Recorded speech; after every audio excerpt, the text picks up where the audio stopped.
Sir ये NEET पर्चा जो लीक हुआ है इसके बारे में आपका क्या विचार है? देखिए, ये एक बहुत बड़ी साजिश है और ये साजिश केवल छोटे मोटे माफिया की और उसकी नहीं है पैसा कमाने के लिए। इस साजिश के पीछे एक बहुत बड़ा और बहुत लंबा हाथ है। मैं पिछले कई सालों से एक बात कह रहा हूं, आगाह कर रहा हूं, चेतावनी दे रहा हूं अपने देश की जनता को कि भारत में गजवा हिंद कराने के लिए, भारत को तोड़ने के लिए, भारत में दंगे कराने के लिए जो टूल किट चल रहे हैं, ये पेपर लीक जो है ये उसी टूल किट का एक पार्ट है। हर चीज को लेके विरोध कराना, चाहे वो अग्निवीर को लेकर के लोगों को बरगलाना हो, चाहे वो किसान कानून पे लोगों को बरगलाना हो, चाहे वो सीएए पे बरगलाना हो, ये जो काम चल रहा है और बात बात पे लोगों से पथराव कराना, एक्सपेरिमेंटल ग्राउंड बनाना, कभी शाहीन बाग को, कभी पीलीभीत को, ये सब जो हो रहा है, कभी तन सर से जुदा के नारे लगना, इस तरीके की बातें, उन्हीं के अंतर्गत ये नीट का जो एग्जाम है, इसका पेपर लीक होना एक बहुत बड़ा षड्यंत्र है। और क्यों है षड्यंत्र? देखिए, इस एग्जाम की एक बहुत बड़ी महत्ता है। इससे हमारे लोग, कोई डॉक्टर बनता है, कोई इंजीनियर बनता है, कोई लॉ में एडमिशन लेता है, अलग अलग तरीके से। और ये सब ऐसी चीजें हैं जिनसे भारत का विदेशों के अंदर क्या महत्व है भारतीय शिक्षा प्रणाली का। आप मत भूलिए कि आज अमेरिका में भी 40-30% डॉक्टर जो हैं, नासा में लोग जो हैं, साइंटिस्ट जो हैं, वो सब भारतीय काम कर रहे हैं, जो इसी प्रकार के इम्तिहान भारत में पास करके, मेडिकल पढ़ के, इंजीनियरिंग पढ़ के, इलेक्ट्रॉनिक्स पढ़ के, मैनेजमेंट पढ़ के आगे गए हैं। और भारतीयों की इस चीज से पाकिस्तान बहुत परेशान है कि सब जगह भारतीयों को नौकरी मिलती है, सीईओ भारतीय हो गए हैं। चीन बहुत परेशान है और देश तो है ही हैं जो इनके साथी हैं। तो इसलिए जब ये भारत में गजवा हिंद करना चाहते हैं और भारत की ये हर व्यवस्था को नष्ट करना चाहते हैं, चाहे वो कोर्ट हो, चाहे वो सीबीआई हो, चाहे वो ईडी हो, चाहे वो एनआईए हो, सब पे से विश्वास उठवा दो जनता का और भड़काओ जनता को। तो उसी के तहत इन्होंने, आप देखिए ना, श्रीलंका में एक डॉक्टर पकड़ा गया था, जो डॉक्टर उस पे जो दूसरे धर्म की महिलाएं आती थी इलाज कराने, उनको नपुंसक बना देता था। भी एक टूल किट का हिस्सा था। तो इसीलिए नीट को चुना गया। उससे पहले आपने देखा कि वो पुलिस वाला पर्चा निकला, राजस्थान में कई पर्चे लीक हुए। वहां तो कांग्रेस सरकार थी, वहां तो बीजेपी सरकार नहीं थी जब ये हुआ। क्योंकि पर्चे लीक तो भारत में मैं देख रहा हूं सन 74 से हो रहे हैं, मुझे मालूम है इस तरीके से हो रहे हैं। लेकिन अब जो हथकंडे अपनाए गए हैं, जिस दिन यह पर्चा लीक हुआ, मैंने पहले दिन अपने ट्विटर पे लिखा था कि यह पर्चा किसी सेंटर से लीक हुआ है। और यह मैं बात अपने अनुभव से कह रहा था, क्योंकि जिस विश्वविद्यालय में मैं पढ़ाता हूं वहां भी पर्चे लीक हुए हैं और हमने भी इन्वेस्टिगेशन किया है और हमने जाकर के पकड़ा है कि कहां से वो पर्चे लीक हुए।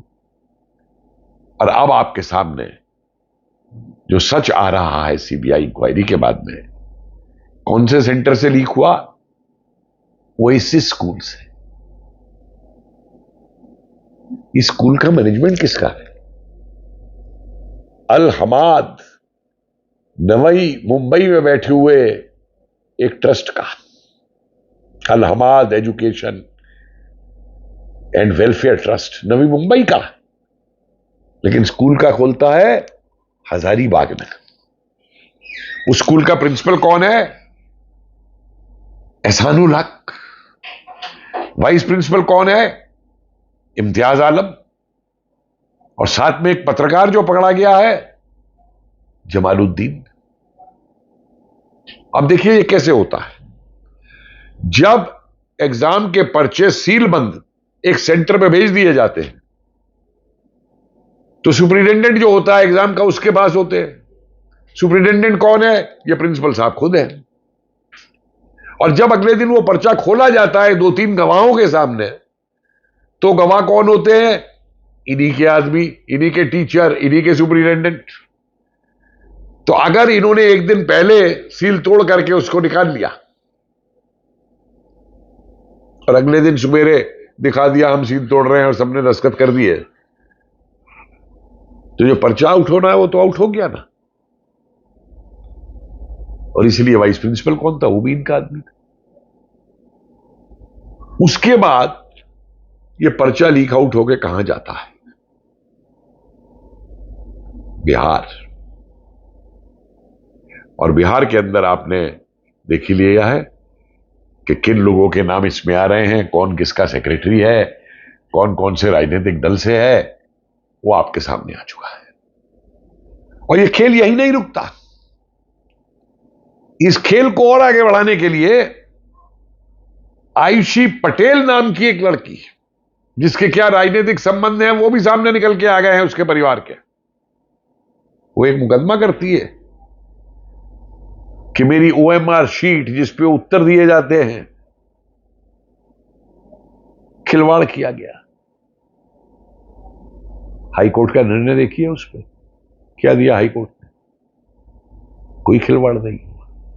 झूठी चीजें इसने सामने रखी, एक उस टूल किट का हिस्सा बन के बात केवल वहीं तक नहीं थी कि पर्चा लीक हो, बल्कि मेरा तो यह मानना है कि पर्चा लीक हुआ, इसके लीक होने की खबर भी इन्हीं लोगों ने फैलाई होगी। ये इन्वेस्टिगेशन में निकलेगा, क्योंकि इनका तो उद्देश्य जो था वो खाली पर्चा लीक करना नहीं था। इनका उद्देश्य था देश के युवा को सरकार के खिलाफ भड़काना। इनका उद्देश्य था सड़कों पे युवा को बाहर निकाल के स्ट्राइक करवाना, दंगे करवाने, प्रदर्शन करवाने। इनका उद्देश्य था पूरी दुनिया के अंदर भारत की शिक्षा प्रणाली को, भारत के टेस्टिंग के तरीकों को बदनाम करना। एक और मजे की बात इसमें देखिए, एक यूनिवर्सल कोचिंग सेंटर है केरला में, मलाबार के इलाके में। वो देखिए कैसा ऐड देता है। उसके सेंटर के कितने लोग जो हैं वो पास कर गए इन परीक्षाओं को। जरा उस पर भी तो एनआईए देखे कि उस सेंटर के अंदर क्या होता है, वो भी सामने आ जाएगा कि इनके क्या क्या लिंक है। ये जो प्रिंसिपल पकड़ा गया है एहसानुल हक, ये जो वाइस प्रिंसिपल पकड़ा गया है इम्तियाज आलम, इनके टेलीफोन जब्त किए जाए, मोबाइल। और ये जो अलहमद सोसाइटी है इसके लोगों के टेलीफोन जब्त किए जाए कि कहां कहां इनके लिंक है, क्या क्या इनके संबंध है, कहां से डायरेक्टिव आ रहे हैं। अब बोलेंगे, जब सीबीआई करेगी ना तो सब चीजें निकल करके सामने आएंगी और बोलेगी। और ये जो इतनी बड़ी साजिश हमारी व्यवस्था को समाप्त करने की गई है वो सामने आएगी। कोई बात इसमें, कोई दो राय नहीं कि नेशनल टेस्टिंग एजेंसी को भी सुधार करने होंगे। इन प्राइवेट स्कूलों को जिन्होंने धंधा बना रखा है वॉइसेस जैसों ने, इनको अपना सेंटर बनाना बंद करे। केवल सरकारी स्कूलों को अपना सेंटर बनाए, यूनिवर्सिटीज को, गवर्नमेंट स्टेट हो सेंटर हो, उनको अपना सेंटर बनाए, सैनिक स्कूलों को अपना सेंटर बनाए, केंद्रीय विद्यालयों को अपना सेंटर बनाए, ना कि इन प्राइवेट लोगों को जो कि धंधे करते हैं इस तरीके के। और इसलिए खैर वो कमेटी बैठ गई है, वो कमेटी नए तरीके लेकर के आएगी। मुझे उम्मीद है इसके ऊपर के कार्रवाई होगी, लेकिन ये लोग बचने नहीं चाहिए। ये जो षड्यंत्र हुआ है देश के अंदर एक टूल के रूप में गजवाए हिंद के, इनमें से एक भी बचना नहीं चाहिए, जिसने हमारे लाखों विद्यार्थियों के भविष्य को जो है, उनकी मेहनत को, उनके श्रम को, उनके माता पिता की आशाओं को ताक पे रख दिया। लेकिन इसके साथ साथ मेरा एक अनुरोध अभिभावकों से भी है, माता पिता से भी है, कि जहां भी इस तरीके के पेपर बिकें, मेहरबानी करके उसमें आप सहभागी ना बने। अपने विद्यार्थियों को, अपने बच्चों को पैसा ना दें पेपर खरीदने के लिए, यह भी आवश्यक है। इनकी फिर ताली नहीं बज पाएगी। ये लीक आउट करेंगे तो किसको बेचेंगे, किसके आगे करेंगे? जब विद्यार्थी बना कर देंगे, अभिभावक बना कर देंगे तो। इसलिए कई मोर्चों के ऊपर इनसे लड़ना है। एक तरफ सीबीआई ने इनको एक्सपोज करना है, दूसरी तरफ हमारी नेशनल इन्वेस्टिगेटिंग एजेंसी ने इनके लिंक्स निकालने हैं, कहां कहां से है।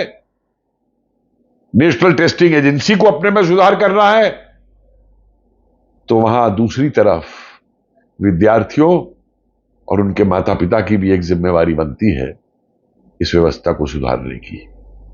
जय हिंद।